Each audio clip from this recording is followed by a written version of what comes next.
Tám sásta go leor ag seanam ceol le McCaige. Iteach damhne éigean idir i ngáileamh nó i gcondé Mhuineachán. Íon áit sa tír má tá McCaige an agus tá ceol agus crackán bíon suimhneas nó. Thosaigh mé ag seanam ar an Phádraig Stáin ach roimh sin bhí tá cuimhne agam ag seanam le slúiseid.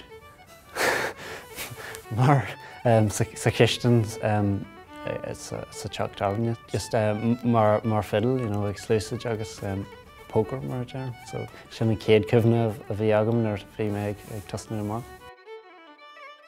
Is cuimhin liom ag seanam leis an clán go léir sa teach damhne. B'éidir go raibh mé thart ar 5 nó 6 bliain d'aois agus bhí far éasta an ag an am agus bhí camera aige agus bhí an clán go léir ag seanam agus ní raibh mé ábalta mo cosa a chur ar an talamh.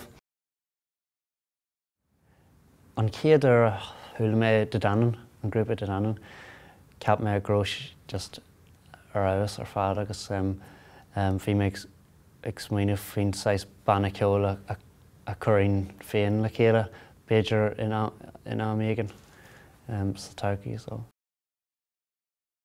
An áit a cheol mé my album sa Crain, bhí mé ag seanam le Gradam Ceoil agus mo dhearthar Mícheál.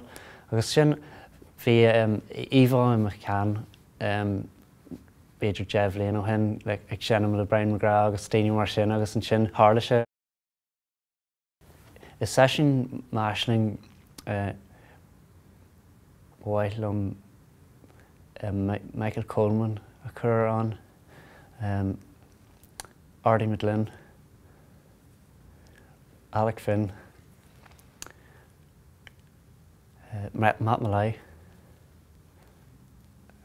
agus Tommy Peoples.